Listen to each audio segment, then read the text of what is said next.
Hi, Ragavi. Hey, Nisha's dad, Chandru uncle. Where's your daughter?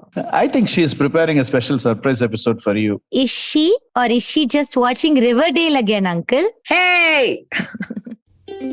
Have you ever wondered why women don't do more crime? Well, we're here to tell you. There's misconduct all the time. Women are thieves and murderers. That's gross misconduct. Con artists, money launderers. Criminal misconduct. Financial fraud that's hard to track. Takes some planning, but still misconduct. Even breaching a contract. That's more civil though. Misconduct. Misconduct. We tell you all about women that suck. Things that make you say, what the? It's misconduct. Hello, and welcome to Misconduct. We are a podcast on which we talk about women that do bad things. I am Ragavi. And I am Nisha. And this is our last surprise episode of the season. These surprise episodes are where one of us does all of the research and the other one comes in completely cold and we just have fun with it. Today it's me. I'm cold. Yes. So today I decided that we're going to have a little extra fun because instead of a female human, we're going to be talking about a female criminal bird. What? Yes. It is the Jacana. And this was kind of like an episode suggested by my dad, who is also going to be featured on the episode a little bit later on. But just to give you some context, this is all wiki, right? The Jacanas are a group of tropical birds in the family Jacanidae. Mm-hmm. They are noted for their elongated toes and toenails that kind of allow them to spread their weight while foraging or floating on aquatic vegetation. Nice. So it sort of looks like they're walking on water. And that's why they're also called Jesus birds. I know. It's so cute. So sweet. Also science. Isn't science and surface area and surface tension and other words are great. Who got A's in science class? You. It was me. And now look at me. So these birds, they're also among a rare group of birds in which the females are larger and several species maintain sort of harems of males in the breeding season, where the males are solely responsible for incubating eggs and taking care of the chicks. Nice. Stay at home, Jacana. Dad Sana. Yes. So, as you may have heard from the open, we do have a guest today. It is Salim Ali's fan. It is my dad, bird Uncle Chandru. So I am super excited of Chandru uncle here because he's been a part of my life for as long as I have memories. And most of my memories are animal associated. This is going to be pretty awesome. And as cute as this episode sounds, and it might seem kid-friendly, we just have to say this podcast is not suitable for children. But if you think your kids might be interested in knowing about birds, you can check out the Instagram handle, bird Uncle Chandru. And I'm sure he'll be more than happy to answer any questions for you. Like we said, it's at bird Uncle Chandru. And also we have to add listener discretion is advised. Super. So now if we are going to talk about biology and nature, there is one person I must absolutely bring up, and that is Charles Darwin. Oh. I'm sure you must have heard of him. Everyone Who, has. me? Yes. Yes, he's the one who said, don't marry your cousin because that's not great for you. Also Gregor Mendel. Gregor Mendel had to experiment on people to do that. Charles Darwin was like, look, birds. Don't marry your cousin. Don't marry your cousins. So he got a lot of things right, but there are some things that are a bit questionable. He said, and I quote, "The males of almost all animals have stronger passions than female." He had written this in about 1871, just for some context. He goes on to saying, the female, on the other hand, with the rarest of exceptions, is less eager. Now, you can chalk this up to like 19th century nonsense. Feminism doesn't exist. Most studies keep male subjects in focus. I mean, some still do, but okay, fine. Understandable. And it's also a time when male and female are defined in binary. So everyone's just really behind on the times, right? However, more recently, zoologist Lucy Cook decided that enough is enough. And she wrote a book that was published last year, and it's called Bitch on the Female Species. Is that what it's called? Yeah, it is called. Like bitch on the female species. I would love to listen Not to that that many audiobook. eyes, but yes. I would love to listen to that audiobook, to be absolutely honest. And So- she only says bitch like, bitch. So there's something that she mentions in that, and this is going to be a long wall of text. So I'll just get through it. A sexist mythology has been baked into biology, and it distorts the way that we perceive female animals. In the natural world, female form and role varies wildly to encompass a fascinating spectrum of anatomies and behaviors. Females can be faithful, but only 7% of species are sexually monogamous, which leaves a lot of philandering females seeking sex with multiple partners. Not all animal societies are dominated by males by any means. Alpha females have evolved across a variety of classes, and their authority ranges from benevolent, like the bonobo monkeys, to brutal, like the bees. Females can compete with each other as viciously as males. Topi antelope engage in fierce battles with huge horns for access to the best males. And meerkat matriarchs are the most murderous mammals on the planet, killing their competitors' babies and suppressing their reproduction, which is so cool. So what Lucy is trying to say, and what we like to say here on this podcast is, women of all species are thieves and murderers. I did not think to go that way because I was still a little shocked about the meerkat thing. I know. I mean, Scary. yeah, meerkats are so adorable. Like they're like tiny little rats. So Makes you look at Timon very differently. yeah, if in that equation, Timon has the more female gendered role, so to speak. Yikes, No. Pumbaa, run. Or I don't have anything or- else to say. Timon's mom was like either the matriarch, or she realized that, in that family, he might get killed and just chucked him out of the house. Oh no, Mm. that's But so it's much fine. sadder. It's fine. He met Pumbaa, and they were all very happy. Yeah, now they're in the Eating middle of a grubs. pride of lions. I'm sure they're much safer.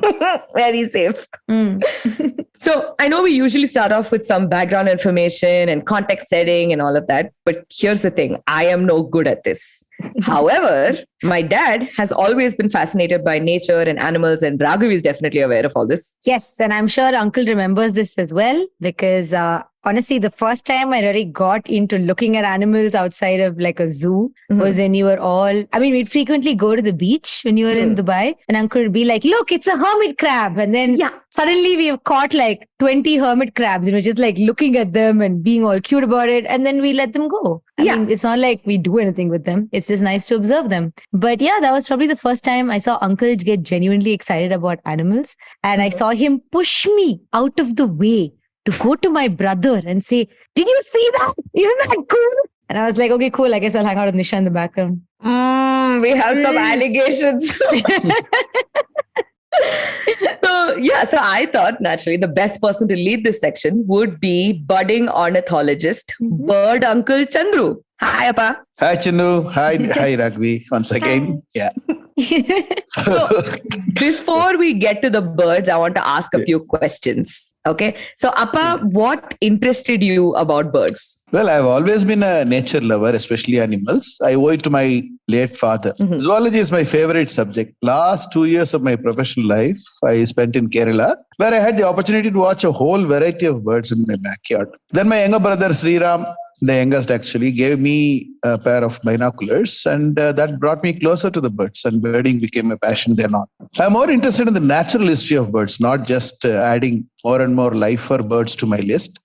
With just their beaks, they make such complex nests, which no human hand can do. Their colors, songs, displays, love life, migration, and the ecological role they play are so impressive. Plus, they are also easy to see with minimal efforts. This interest brought me close to many like-minded people. In fact, I made more friends in the past decade than in the last 3 decades of professional life. Nice. I enhanced my knowledge by doing a couple of basic courses on ornithology because those courses helped me appreciate life of birds much better. I participate in many bird surveys both in the city and in deep forests of Tamil Nadu and Kerala. I do nature walks with young volunteers who care for the environment, and I also do webinars, deliver talks on birds and the environment to school and college students. Yes, that gives me a sense of satisfaction of giving back something to the environment and society. That's so nice. Sweet. I know. I know this whole story, but it's just so nice to hear it again.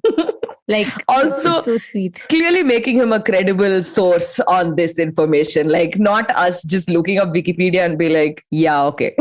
Yes, here is a bird that we found. We just put in the words bird killer. Yeah. Went through a lot of stuff we didn't want to go through. And then we landed on a bird that is a killer, kind of, I guess. Is that what you did? I presume that's what you did. No, actually, this episode was something my dad suggested. Oh, nice. So Right. it was just a lot easier. I thought it was kind of quirky, so that'll be fun. It is, yeah. Go on. I think you had a couple of other questions for Uncle. Yeah, since this is a crime podcast, are there a lot of female birds who can be thought of as criminals? Okay, from a human perspective, maybe yes, there are criminals. And what we call as crime, like stealing or destroying others' family and property and cheating, etc., they do happen in the world of birds as well, in the normal course. Some of these crimes are performed by both the sexes, and in few cases, only by the females of the species. Cuckoos, for example, destroy the brood of their host species to make them foster their own chicks because they need a brood. Okay, so they from a parental care they escape and they leave their parental care with foster parents. Jacana females do that with their own kind. So while cuckoos do it with other species of birds, jacanas do that with their own kind. This is what women not supportive women. This is deadbeat moms across the board. Don't support these single moms. So sad. But where can we go to see this jacana? Well, jacanas are called shorebirds, though they don't spend much time on the shores. They're also known as Jesus birds. Of course, this term is being used in Jamaican context, not everywhere, because they seem to walk on water.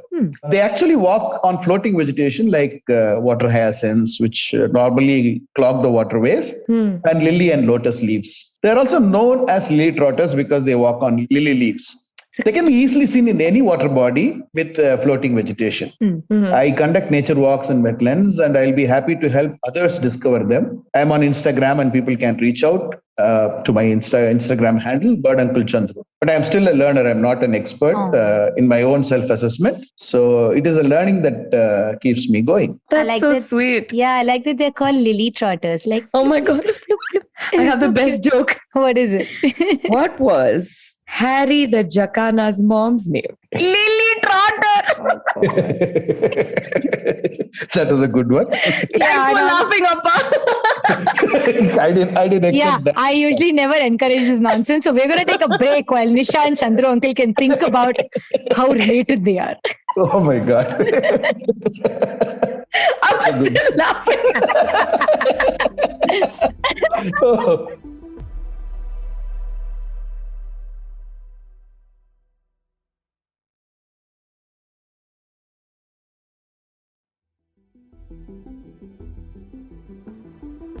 Welcome back after the break, everyone.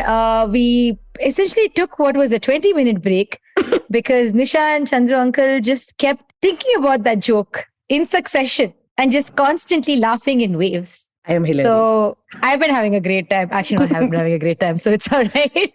But also, with that in mind, we should, know some more about the jacana. So Yes. let's ask more questions. Okay, so first thing, I've heard two pronunciations of this name so far in this podcast. So, Okay. Bird Uncle Chandru, how do you pronounce this name? Well, I pronounce it the way most people do, the anglicized pronunciation, which is Jacana, which is more prevalent all over. But the original pronunciation had come from some Portuguese origin, which is pronounced as Jacana, as we pronounce facade. So, yeah, Jacana is more prevalent and all of us use that. So it has the C with a little tail. Yep. Oh, okay. Got it. Does the Jasana have a tail? Jacana. I like Jasana more, actually, as I said it out loud. I like Jacana. I like Jasana. It sounds like a very exotic Portuguese dance. So I don't know. In fact, some birders, they do to show off that they know more than others. Yeah, calling it Jasana. I understand the implication. I'll sit this one out. Yeah. This is a audio medium. So maybe by just saying the word Jacana or Jasana over and over again, people are not going to get a picture, in their mind. So what does a bird look like and how do we identify it? Well, there are 8 species of jacanas in the world and 2 occur in India. the pheasant-tailed jacana and the bronze-winged jacana. Both are slightly smaller than a domestic hen, but with a very compact aerodynamic body, as they are excellent flyers. Pheasant-tailed jacana adult has a chocolate brown body with a white face and neck. The back of the neck has golden yellow feathers, and they actually glisten and shine during the breeding season. The breeding adults will also have elongated central tail feathers like pheasants, hence the name pheasant-tailed jacana. Oh, okay. Nice. As against bronze-winged jacana, which actually Ragavi was talking about the tail, they don't have elongated tails. Their tails are very short, but they have a black body with a gloss. The wings are bronzy with a green sheen, and that's how it got the name bronze-winged jacana. It has a very prominent white eyebrow, which you can't miss, and the birders call that as supercilium. This sounds so pretty. I feel like this sounds like us getting ready and going, like doing our eye makeup and going outside, right?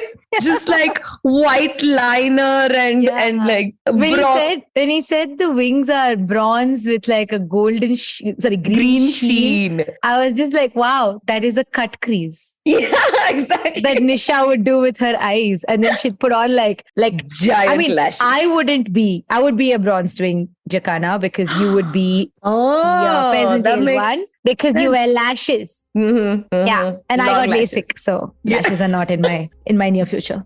Okay. Sorry to interrupt you, Appa. Please go ahead. Continue and tell us about how do we identify these birds? Yeah, well, apart from the physical descriptions I mentioned, both bronze-winged jacana and pheasant-tailed jacana, they have very long legs and long toes, which spread their body weight, enabling them to walk on aquatic vegetation with ease. So, all are very, very characteristically, they have long toes and the toenails too.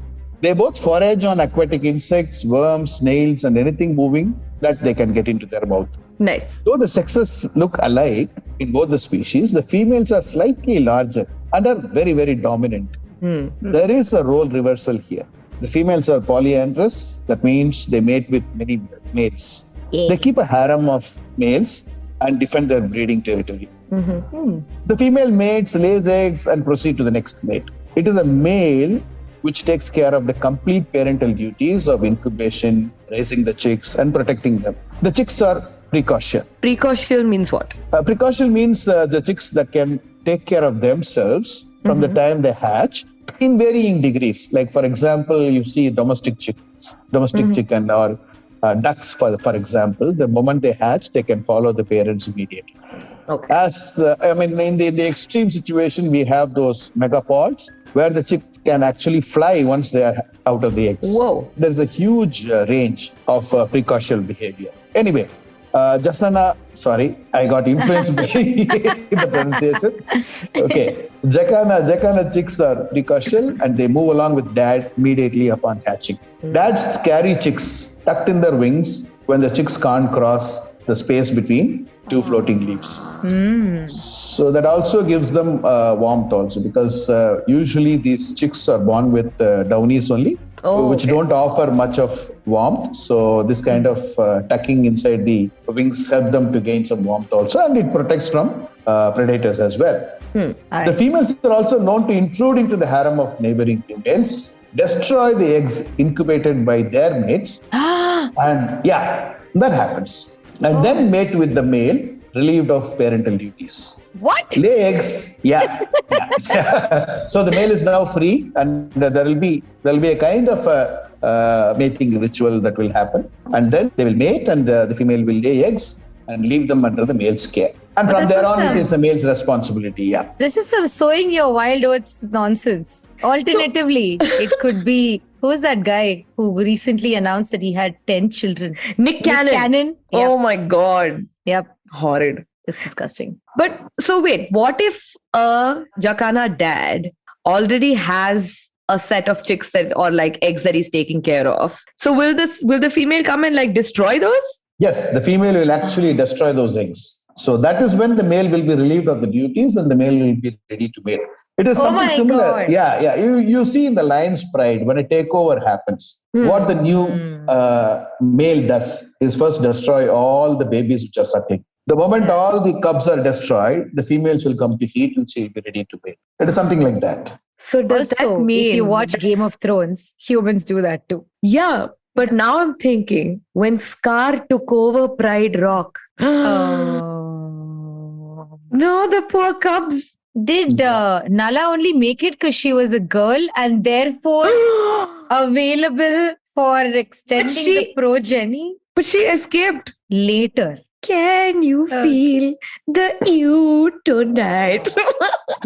Oh God, this is too stressful. Go on. I Okay. feel like there's more. No, so I think to sum up all of this, the only question that I have is why? Why do they do this? Why do the Jacanas do this? Okay. In the animal world or in the living world, every living organism tries to procreate and it will try to ensure that its genes are, carried forward. So it is an attempt that a Jacana female is making to increase the chances of her genes survival when there is a high predation on the eggs. See, these eggs are there in floating vegetation and they are exposed to predation. So when there is an egg loss, you need to compensate it. And imagine a female laying multiple eggs in a with multiple mates, and even intruding into somebody's territory and laying eggs for the males there. How much of calcium she must be losing. So it is at the cost of her own health she is doing this. And the sole objective is to ensure that her genes survive. So this is part of the natural selection, struggle for existence and survival of the fittest. There is no crime involved in this. It is an adaptation Jacanas have evolved to survive. I did not think of it. A crime or not. But I didn't think of it that way, that she is risking herself to have to do this. Yeah. And So what happens if, I assume that females also protect their own territories, because now it's just like you can keep doing this game over and over again, right? Yeah. Yeah. It's like a constant fight for territory and eggs and males to use to procreate, like consistent fight. Oh, that sounds stressful, man. If I have to go into work for 2 days, I'm just like, oh God.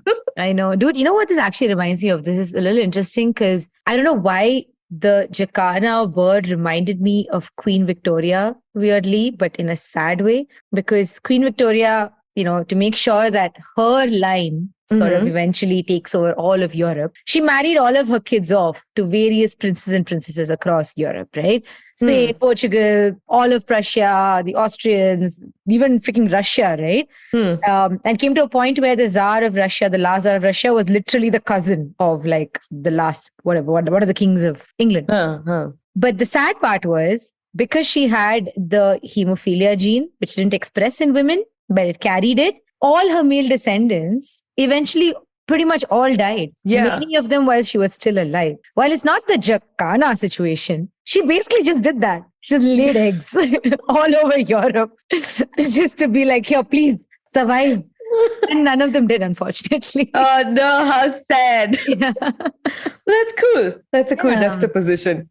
So that about wraps up the bit involving my dad. Thank you so much for all of this context, Appa. And we will go on to discussing more things. But thank you for suggesting this episode as well. Yes, thanks for coming on, Uncle. Thank you, guys. Thanks for having me in the show. Thank you very much. Okay, bye. Bye. I am leaving. Bye.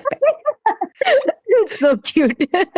Man, that was just so sweet. I know. Yeah. And Uncle put so much research into it. He always does. Yeah. Also, I kind of believe that he would just had this in the back of his hand. Oh, for sure. Yeah. He had this all in his head. I just helped him put it on word. That's all. Nice. It came out pretty well also, especially when he was you can see that he was excited to be but he wanted to be yes, I am an ornithologist. Yeah, it was very sweet, but you could see the excitement right below the surface. You could see it. Yeah.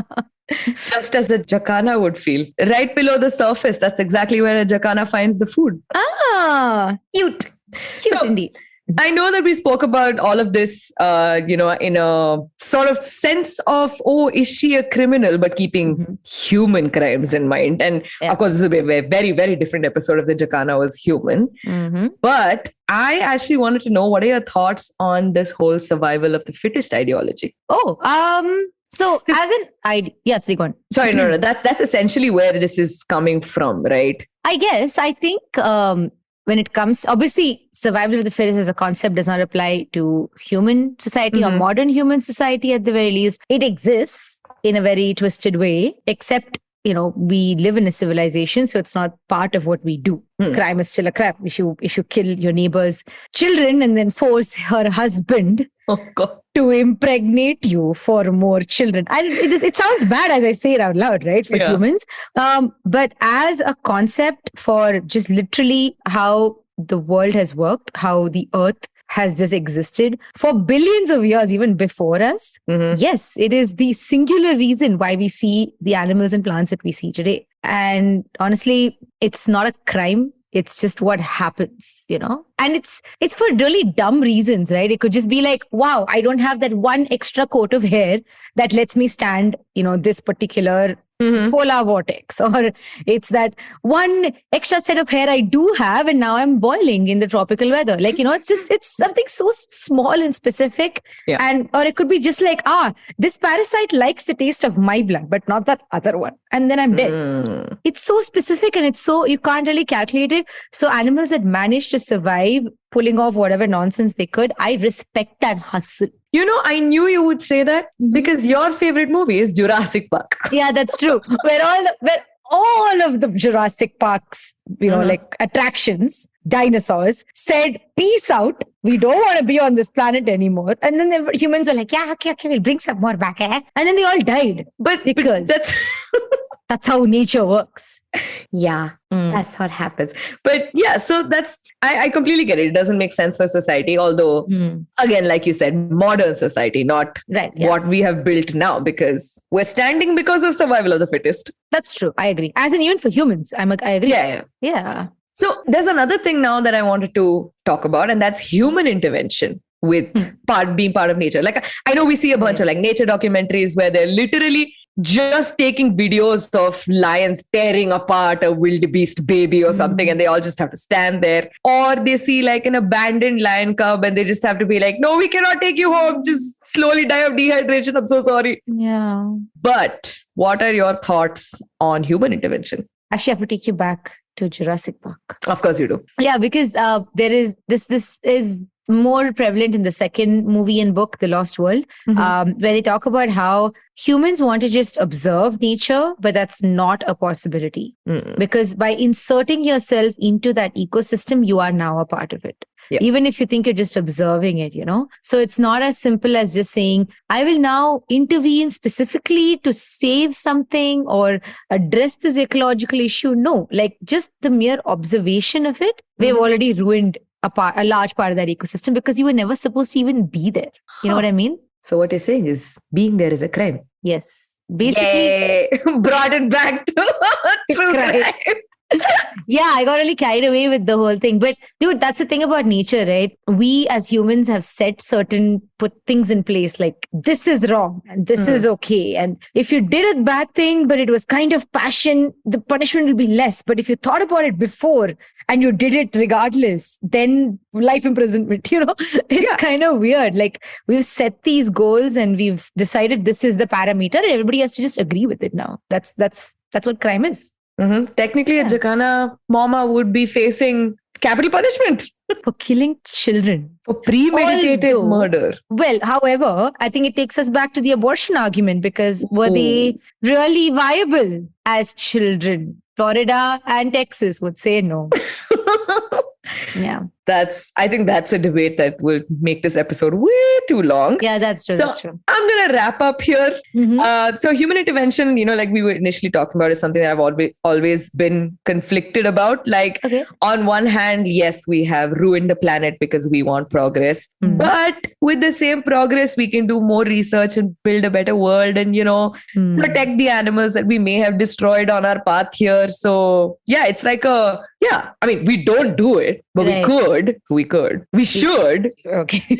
But we shan't. I don't know. We shan't. Much like the Jacana. No, actually, they're built on pure instinct. I think that's the distinction you have to draw here. Animals literally operate on instinct. Humans that operate on instinct, that just means you did not go to therapy when you should have. Exactly. Yeah.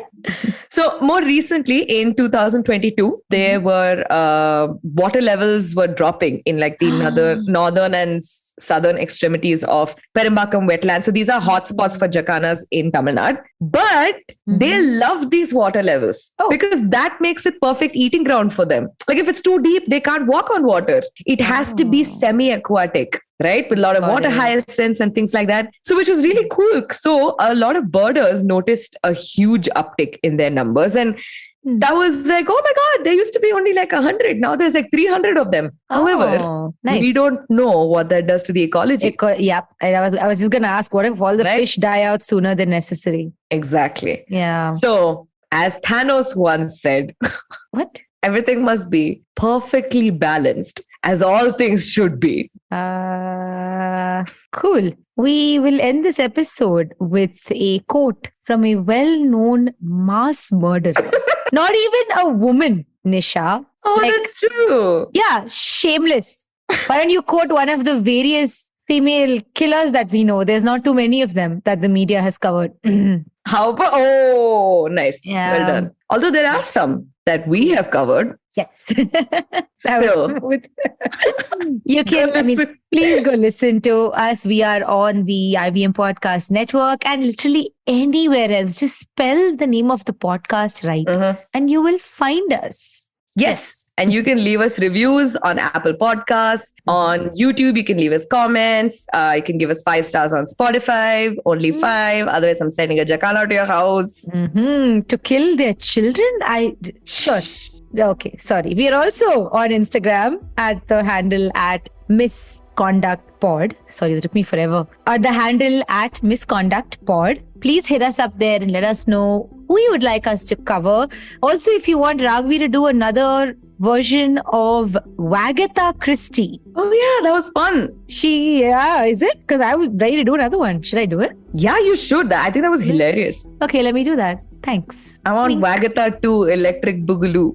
Okay, let's do that. Or 3, the sad one that's there to prop up the franchise. Nice. Well done. And we will see you on the next episode of Misconduct.